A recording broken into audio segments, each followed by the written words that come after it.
The night lay heavy over the kingdom, but it was not the kind of night that brought fear. It was a night of calm, a night where the moon poured silver light upon the great river that snaked through the land, where the tall palms swayed with a rhythm older than the drums, and where the villages glittered with torches like stars scattered across the earth.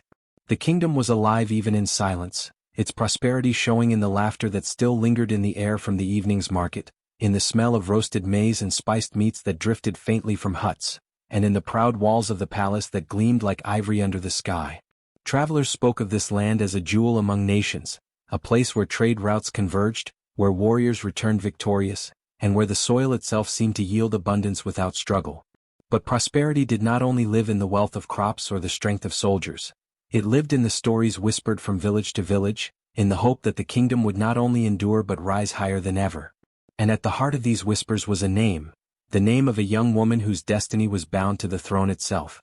She was not a daughter of the king, nor did she come from the bloodline of chiefs, but fate has little care for such things. She had been chosen, recognized for her beauty, her wisdom, and the calm strength she carried like a second skin. Some said the ancestors had marked her at birth, that the day she took her first breath, a white bird had flown in circles above her mother's hut. Others swore that her words carried an uncommon weight, that when she spoke even the proud listened as though her voice was guided by unseen spirits. Her name traveled across the kingdom like a song, and soon the elders of the court declared her destined to marry the prince, the heir to the throne. It was not merely a union of love but one of destiny, for her presence seemed to promise balance, guidance, and renewal. To the people she was a rising sun. To the palace she was the hope of tomorrow. And to the young men and women who watched her from afar, she was proof that greatness could be born from anywhere, not just from noble blood. Yet beneath the beauty of her story, the first shadows began to gather. In quiet corners of the palace, not everyone celebrated her rise. Envy curled its way into hearts that once smiled at her.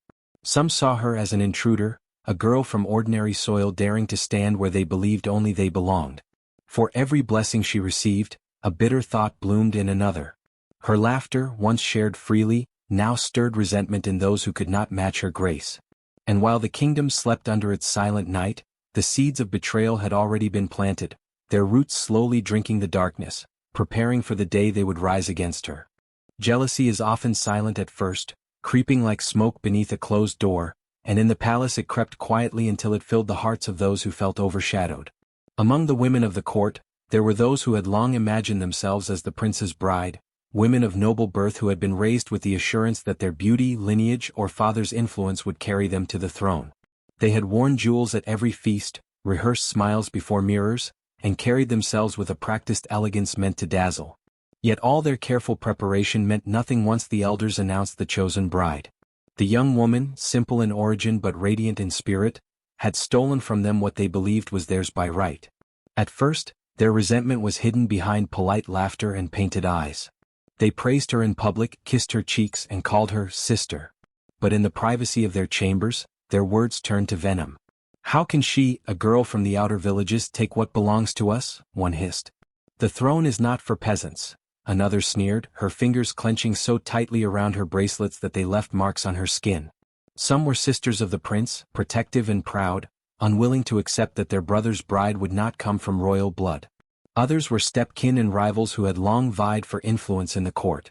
Each felt something slipping from their grasp, status, power, or the chance to be remembered in the songs of history. Their fears fed one another, and soon their whispers became a kind of chorus. They gathered in the quiet hours of the night, in chambers lit dimly by oil lamps, where shadows stretched like conspirators on the walls. There they spoke of the girl not as a woman chosen by the ancestors, but as an obstacle standing in their way. The more they spoke, the bolder they became. "If she takes her place beside the prince," one muttered, "we will be nothing more than forgotten names." Another answered sharply, "Then we must see to it that she never reaches the wedding." The court had always been a place of subtle wars, where smiles hid daggers and promises carried the weight of chains. And now the walls themselves seemed to lean in, listening as the plot grew darker. Servants passed by their chambers and heard nothing but laughter, never guessing what lurked beneath the sound. Outwardly, the women carried on as if nothing stirred in their hearts, offering gifts to the chosen bride, embracing her with practiced warmth. Yet their eyes betrayed them, lingering too long, narrowing when she turned her back, glinting with something more dangerous than envy, desperation. It was this desperation that turned thoughts into plans. What they could not achieve through tradition or blessing, they would seize through deceit. Their hearts, once proud, now beat with the rhythm of betrayal. The palace continued to glow under the moonlight, but within its walls, a storm was brewing, one that would soon sweep the young woman into the darkest night of her life. It began with a smile, the kind that carried no hint of malice. One of the women closest to her, someone she had shared meals and laughter with, approached her with an invitation. "Come," she said softly, "there is a place beyond the gardens where the air is fresh and the stars are brighter. We go there often to clear our hearts of worry. Tonight we would have you with us." The young woman felt no suspicion. Why should she? These were her sisters in spirit, her companions in the palace. They had braided her hair, sung songs beside her, and whispered secrets in the late hours. Trust made her blind to the tremor in their voices and the shadows that flitted across their eyes. They led her past the busy torches of the courtyard, past the hum of servants preparing for the next day's feast, and into the quieter paths of the palace gardens. The air smelled of jasmine, and the moonlight painted everything in silver. She followed without hesitation, her steps light, her heart open. She did not see the glances they exchanged, quick and sharp, like daggers gleaming in the dark. Soon, the stone paths gave way to earth, and the laughter of the palace faded behind them. They brought her to a grove where the trees leaned close together, their branches weaving shadows thick enough to swallow sound. She paused for a moment, sensing a heaviness in the air. "Why here?" she asked with a soft smile, but her words were met with silence. The women who had walked beside her now stood a step too far away, their faces half hidden, their hands tense at their sides. When they spoke again, their voices had changed. Gone was the sweetness, replaced by a sharpness that cut deeper than any blade. "You should have known this place was never meant for you," one whispered. Another stepped closer, her eyes burning with anger. "The prince is not yours to claim. The throne is not yours to touch. Tonight your story ends." Her heart stumbled, disbelief crashing against her chest. These were not strangers. These were women she had trusted, women she had called sisters. Their betrayal pierced deeper than the cold night air. She tried to speak, to reason, but their hands moved quickly. Rough cloth was pulled across her mouth, ropes tightened around her wrists. She struggled, but the strength of her spirit had not yet found its fire. Still, something within her stirred, a spark that refused to die even as her body was bound. As they dragged her toward the earth that would soon entomb her, she lifted her eyes to the sky. The stars shone bright, steady and unyielding, and for a brief moment she felt their light seep into her. Though betrayed and bound, though surrounded by shadows, something inside whispered, "This is not the end." The earth was already open when they brought her to it, a shallow pit dug hastily beneath the shadow of the trees. The smell of freshly turned soil filled her nostrils, damp and heavy, carrying the weight of endings. Her feet stumbled against the roots, her wrists bound so tightly that the rope burned her skin raw. She tried to resist, tried to plant her heels into the ground, but every time she faltered, a hand shoved her forward, cold and merciless. The night, once alive with the distant sounds of crickets and the rustle of leaves, now felt suffocating, as though even nature held its breath. When she saw the pit, her heart seized. It was not a grave dug for ceremony or mourning, it was crude, raw, and waiting. Her muffled cries broke the silence, desperate pleas pressed against the cloth that gagged her. She shook her head violently, her eyes wide, begging the women she had once trusted to stop, to remember their bond, to see her not as an enemy but as a sister. But their faces were stone. Their eyes glistened not with pity but with a bitter triumph that cut her deeper than any blade. They forced her to her knees at the edge of the pit. Soil crumbled beneath her weight, spilling into the darkness below. For a moment she thought they might hesitate, that the enormity of their crime would break through their jealousy, but their resolve was sharper than steel. One leaned close, her whisper colder than the night air. "You will not take what is ours. The earth will claim you and the palace will forget you." Then they pushed her. Her body fell hard against the bottom of the pit, the breath torn from her lungs. She writhed, her bound hands scraping against the dirt walls as she tried to rise. Her muffled screams were raw, filled with terror, but no one answered. Above her, the conspirators loomed like shadows against the moonlight, their outlines sharp, their hearts unmoved. The first shovelful of soil struck her shoulder, dry and coarse. Panic surged through her veins. She screamed louder, twisting, clawing at the ropes until her skin split. More soil rained down, filling the pit slowly, clinging to her hair, her face, her trembling body. She tried to call their names, to remind them of laughter shared, secrets whispered in the dark, but the gag smothered every word. To them, she was no longer a sister or a friend. She was nothing more than an obstacle buried beneath the weight of envy. With every handful of earth, the pit grew smaller. Her chest heaved, lungs straining for air, heart slamming against her ribs as if to break free on its own. The soil pressed into her mouth, her nose, grinding against her skin, blotting out the stars above. Still, she fought, jerking her body, pushing against the walls of her grave, refusing to be still. The ropes cut deeper, but she would not surrender. Above, the women watched with grim satisfaction. One brushed dirt from her hands and muttered, "It is done. By dawn, no trace of her will remain." Another gave a sharp nod, her voice steady but her hands trembling slightly. "The prince will never know. The kingdom will believe she vanished and the throne will be safe." The last shovelfuls rained down, sealing her away. Darkness swallowed her whole. Her cries grew faint, muffled, until even the sound of her struggle was buried beneath the silence of the earth. To those above it was over. They stood in the grove, listening for any sound, and when none came, they turned their backs and walked away, certain that the ground had claimed her forever. But beneath the crushing weight of soil, in the suffocating dark, her spirit flickered with a defiance that even death could not smother. The weight of the earth pressed against her chest, every breath a battle, every moment a war between her will and the soil that threatened to claim her. Darkness was absolute. No sliver of moonlight slipped through, no sound of the night reached her ears. Only the pounding of her heart filled the silence, loud and desperate, like a drum announcing her slow undoing. The gag choked her, the ropes bit into her wrists, and the suffocating air grew thinner with every second. Panic rose in her throat like fire, burning away reason, urging her to thrash, to claw, to scream until her voice tore. She struggled, twisting against the ropes until her skin split and her blood mingled with the soil. But the grave was merciless. The more she fought, the more the earth pressed in, heavy, unrelenting, smothering. Her body trembled, her lungs ached, and for the first time, the thought of surrender crept into her mind. Perhaps it would be easier to let go, the darkness seemed to whisper. Perhaps it is better to sleep, to end the pain. Her eyes stung with tears that had no space to fall. Images flooded her mind, her mother's warm hands braiding her hair, the laughter of children who once followed her through the village, the hopeful gaze of the people when the elders had named her as the prince's bride. She remembered the way the court had looked at her, half with admiration, half with envy. She remembered the prince's voice, steady and kind, promising her that her place beside him was not just fate but choice. Each memory was a thread pulling her upward, even as the earth dragged her down. But the betrayal cut deeper than the ropes, deeper than the soil pressing against her lungs. She had trusted them, sisters, companions, women she had laughed with and leaned on. The memory of their hands shoving her, their eyes cold as stone, tore at her soul until despair almost swallowed her whole.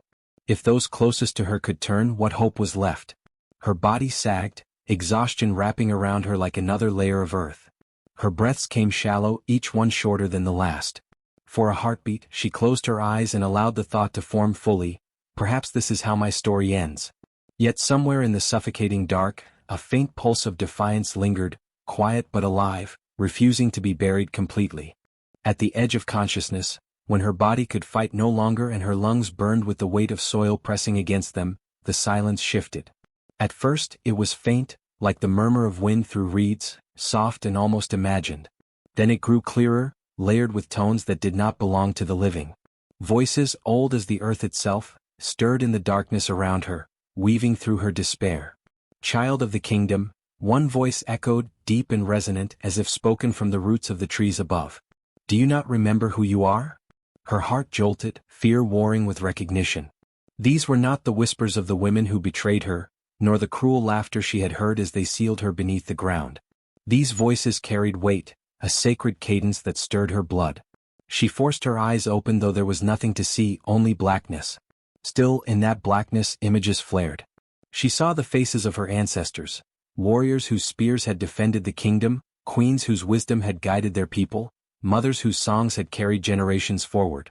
Another voice, this one soft and feminine, rose above the others. "They sought to bury you but they forget, you are not born of dust alone. You are born of us, of those who endured fire and storm, of those who bent the world to rise again. The earth cannot hold what it did not claim." Her chest ached with breathlessness, but the despair that had nearly broken her began to shift. The memories that moments ago had cut her with grief now glowed like embers. She saw her mother's eyes filled with pride, heard the laughter of children who had believed in her, felt the warmth of the prince's hand when he had spoken of their future. She realized then that her life was not only hers, it belonged to all who had come before and all who would come after. To let the earth smother her was to betray them, to silence the voices that had carried her this far. The ancestors spoke again, their words like drumbeats in her soul. Rise, child. Your story is not finished. You carry our breath, our strength, our fire. Though they buried your body, your spirit walks unbroken. Remember, you are more than what they see.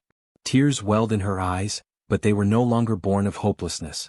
A fierce warmth spread through her chest, not air but will, a force greater than the ropes that bound her, greater than the soil pressing down. She clenched her fists against the bindings, her heart pounding with a rhythm that matched the voices. Rise, rise, rise. The darkness had not vanished, but it no longer consumed her. Instead, it became a cocoon, a space where despair cracked open and something stronger emerged. She no longer begged the earth for mercy, she challenged it, daring it to hold her. For the ancestors had reminded her of the truth. Her spirit was carved from the same stone that built the kingdom, and it refused to die. At first it was only a flicker, a strange warmth in her chest that pushed back against the suffocating cold of the grave. Then it spread, curling through her veins like fire, searing away the weakness that had nearly consumed her. Her heartbeat grew louder, steadier, not frantic but commanding, as though it no longer belonged only to her but to something greater, something eternal. The voices of the ancestors had not faded, they pulsed with her blood, their strength becoming her own. Her fingers twitched against the ropes that bound them, and with that small movement came a tremor. The soil that pressed against her body shifted, tiny grains loosening as if they no longer wished to cling to her. She gasped, the gag muffling her breath, but within the sound came something deeper, a hum, low and resonant, vibrating in her bones. It was as though the earth itself recognized her, not as prey to be swallowed, but as blood returned to blood. Symbols flickered across her skin, unseen in the darkness but blazing in her spirit. They were marks older than the kingdom, sacred etchings carried through generations, rising now because she had been chosen. Her veins felt alive with light, her eyes burned though no one could see them. Where despair had pressed her into stillness, now power surged, coiling like a storm beneath her skin, ready to break. The soil above her shifted again, this time more violently.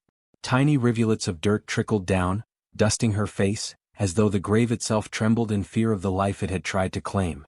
She pulled at the ropes, and though they cut into her flesh, they began to fray, snapping strand by strand. The pain no longer weakened her, it fueled her, each sting reminding her that she was alive, that she was more than mortal fragility. Her body felt both heavy and impossibly light, as though she stood balanced between two worlds, the one of the living and the one of the dead. For a moment she realized the truth. The betrayal had forced her to cross a threshold few dared to touch. She had died in their eyes, buried and forgotten, but in that death something greater had been born. She drew in one final, burning breath, and the hum inside her rose into a silent roar. The ground shook with it, a warning to all who had conspired against her. Though her body lay bound, her spirit had awakened, and it carried the strength of every ancestor who had ever fought to rise. No rope could hold her, no soil could contain her. She was no longer merely a girl chosen by fate, she was the embodiment of it. At first, there was only the weight of silence pressing on her chest, the suffocating embrace of the soil. Her fingers, raw and bloodied from the rope burns, twitched against the damp earth. For a moment, she wondered if the whispers of her ancestors had only been dreams conjured in her fading mind. But then, something shifted. A faint tremor, a thrum beneath her skin, as though the earth itself was listening to her breath, waiting for her command. With a gasp that was half prayer, half growl, she pushed her hands upward. At first, her palms met only the crushing resistance of packed soil. It was heavy, unyielding, a weight meant to silence her forever. But the power inside her had awakened, and with every heartbeat, it grew stronger. She dug her nails in, clawing at the dirt, feeling it crumble between her fingers. Her arms strained, shoulders trembling, lungs begging for air. The earth groaned as if reluctant to release her.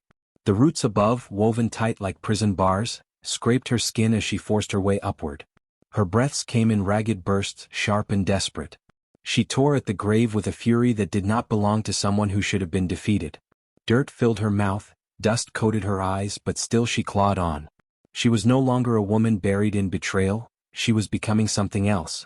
Then with a violent surge, the first crack of air broke through. A pocket of breath, cool and sharp, kissed her lips. She inhaled greedily, her chest burning as life returned. Tears welled in her eyes, mixing with the grime on her face. But there was no stopping now. She shoved harder, her fingers breaking the surface, reaching into the night. Above the ground, the soil rippled unnaturally, shifting as if alive. A faint glow began to seep through the cracks, casting an eerie light that startled the creatures of the night into silence.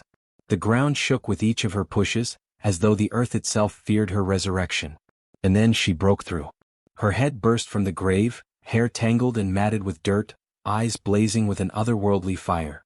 She gasped, sucking in the cold night air, her body trembling between exhaustion and power. The moonlight struck her face, and in that moment she looked less like a victim and more like a deity clawing her way back from the underworld. With one final heave, she pulled herself free, collapsing onto the surface, her chest rising and falling in ragged triumph. She lay there for a moment, staring at the stars, each breath a reminder that she had defied death itself. Slowly she rose to her knees, her body coated in mud, her skin streaked with blood and soil. Yet her eyes, those eyes, glowed with a resolve no one could extinguish. She had been buried to be forgotten, silenced to erase her claim. Instead she had been reborn.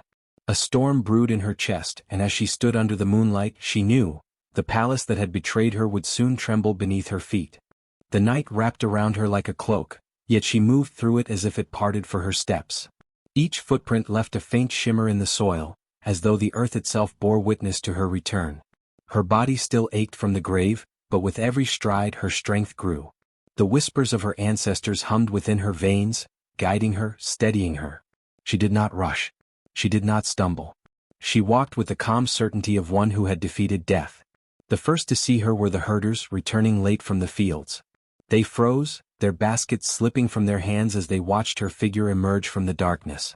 Her hair, streaked with soil, glistened faintly under the moon. Her eyes burned with a strange light, too alive, too fierce to belong to any mortal who had just escaped the clutches of the earth. They whispered her name in disbelief, some clutching charms, others bowing low, uncertain whether she was a spirit or a woman. Word spread like fire. Doors cracked open and faces peeked out into the night. Children pressed against their mothers' skirts, wide-eyed. Old men muttered prayers as they leaned on their staffs. Some wept openly, convinced they were seeing the work of gods. She did not speak to them, but her silence was more commanding than any declaration. Her very presence was enough. The sky, too, seemed to acknowledge her passage. The stars shifted behind veils of thin cloud, forming strange patterns that elders would later swear were ancestral symbols. A cold wind rose, carrying with it the faint sound of drums, though no hand struck them.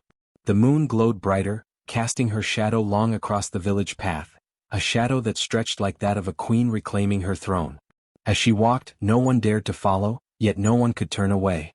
They fell to their knees as she passed, murmuring blessings, their awe mixing with fear. For they knew the palace had conspired against her. And if she had returned from the earth itself, then surely she carried with her the justice of the ancestors. Step by step, she drew closer to the palace gates, her every movement an omen. By dawn, the conspirators would learn that the soil had failed to keep her, and the crown they had stolen still belonged to her. Inside the palace, the air was thick with laughter, though the torches burned low and the shadows stretched long across the walls. The betrayers had gathered in secret chambers, goblets raised, their voices ringing with triumph. They spoke her name with a mixture of scorn and relief, convinced that the earth had swallowed her forever. No trace of guilt lingered in their eyes, only hunger, only greed, only the feverish excitement of victory. Her stepkin lounged on carved stools, dripping with borrowed finery, whispering about how the court would soon bow to them. Rivals at court, their faces masked in smiles, planned out which rooms of the palace they would now claim, how they would dress, and what power they would seize once the dawn crowned them as rightful heirs to what had never been theirs.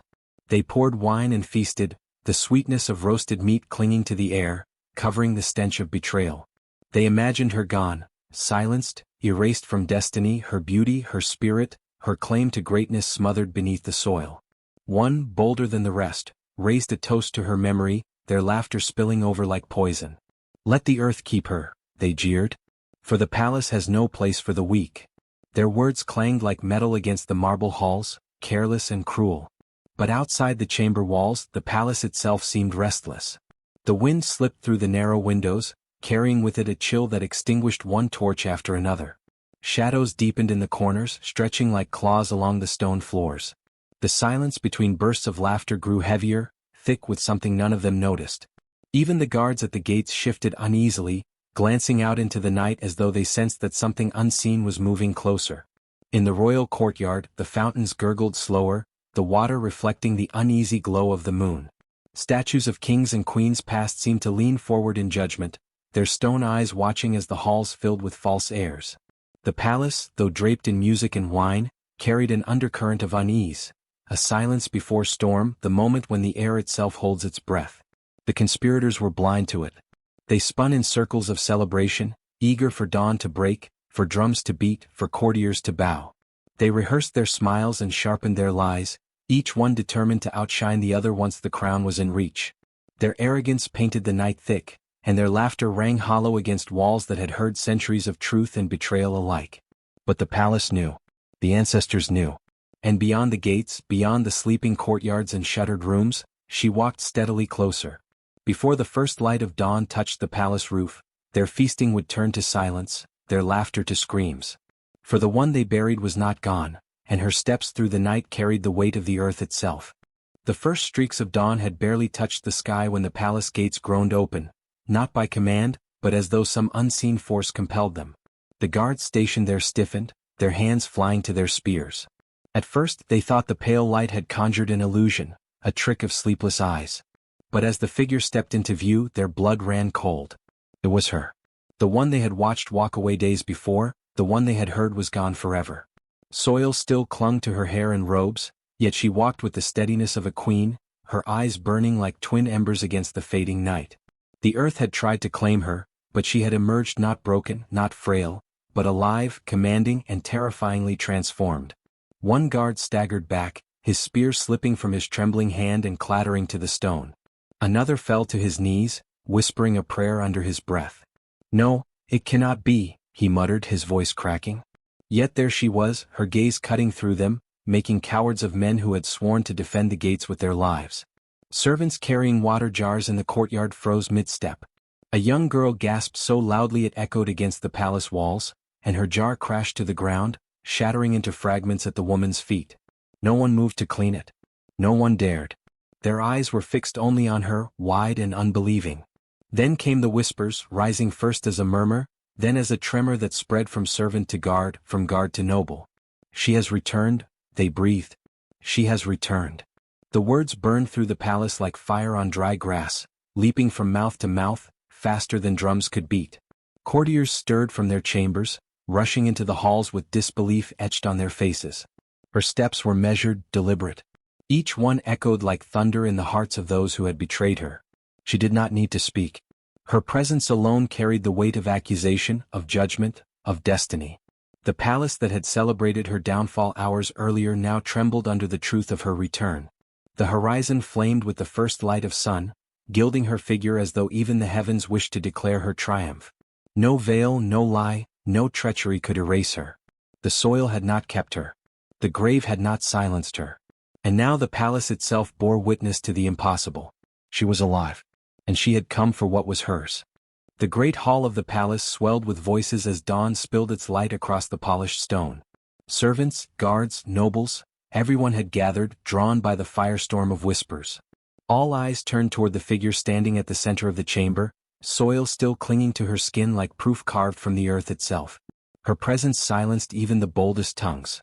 She did not need heralds or drums. Her very breath commanded the room. The betrayers sat at the high table, still cloaked in finery from their night of stolen celebration. Their goblets, untouched now, trembled in their hands. Faces once flushed with triumph drained pale as wax, the blood leaching from their cheeks the instant their eyes met hers. For a moment, none of them could move. They stared as though looking upon a ghost, their lips parting but unable to form words. The hall seemed to shrink, the air pressing down until only her voice filled the space.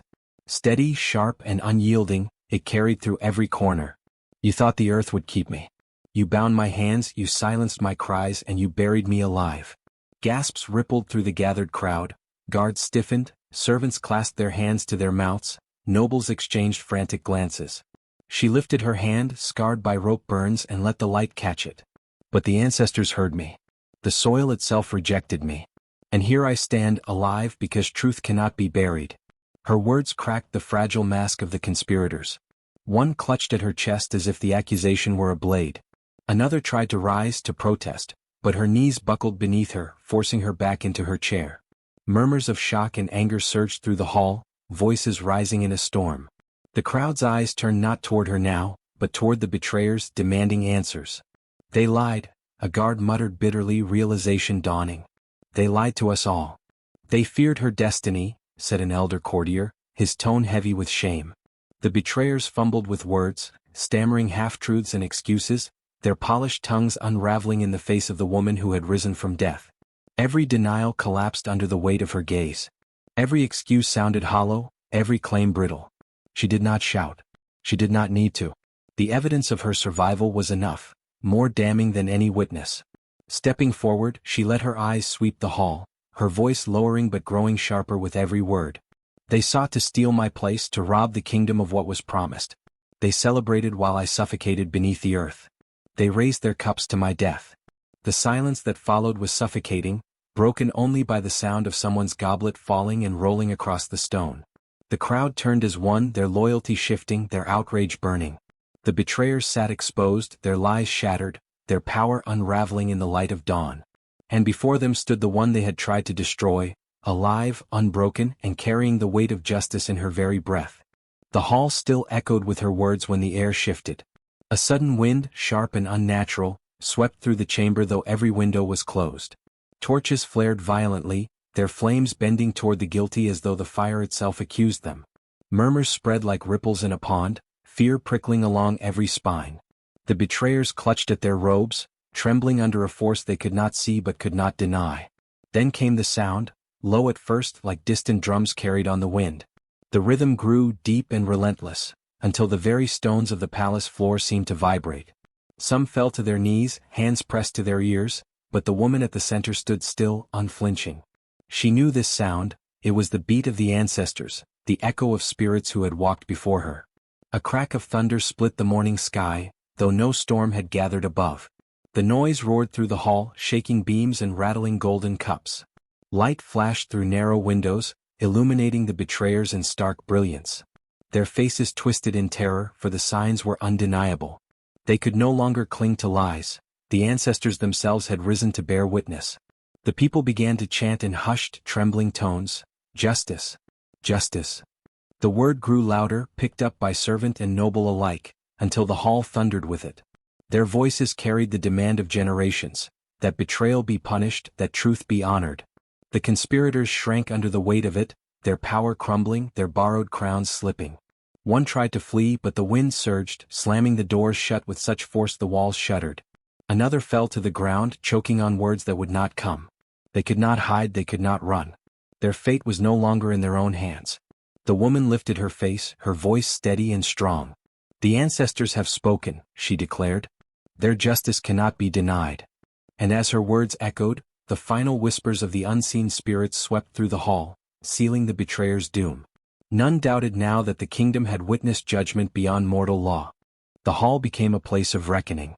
The betrayers, once seated proudly at the high table, were dragged forward into the center of the chamber.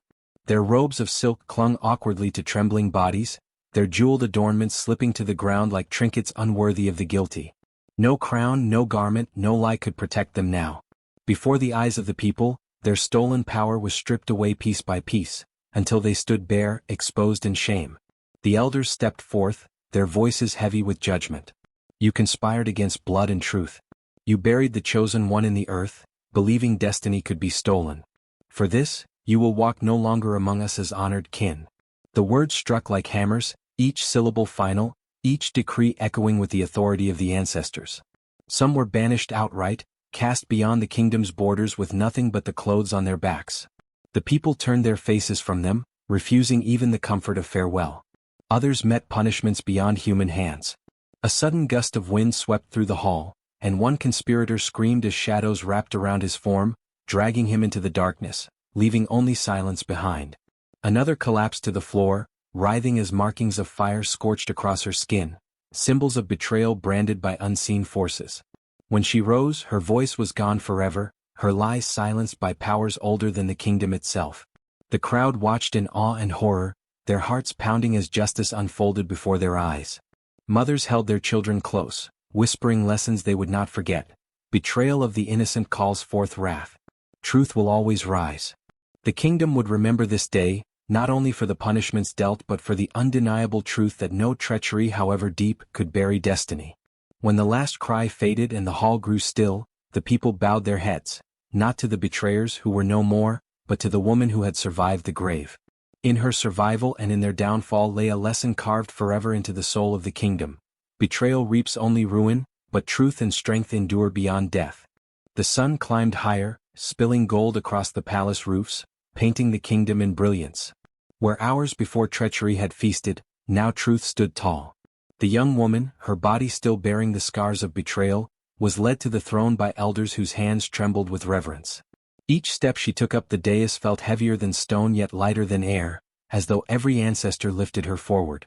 The hall was silent at first, no drum, no horn, only the sound of her breathing as she placed her hand upon the throne carved by kings and queens before her. Then, as she turned and met the eyes of her people, a roar of voices rose like thunder. Cheers, chants, and songs filled the air until the very walls seemed to shake. The kingdom was not mourning what had been lost but rejoicing in what had survived. Garlands of flowers were strewn at her feet. Children danced in circles, their laughter piercing the heavy memories of the night before. Women sang old songs of victory, weaving her name into their verses, while men beat drums until their hands stung, welcoming the dawn of a reign that had risen not from privilege, but from fire and earth. The elders raised their staffs, voices steady as they declared, "She has endured what none could endure. She has walked through death and returned. She is chosen, not by deceit, not by ambition, but by truth." Their proclamation carried across the courtyard, sealing her place not only as a queen of flesh and blood but as a living symbol of destiny fulfilled. She stood at the balcony, her eyes sweeping across the sea of faces below. For a moment her chest tightened, not from fear but from awe.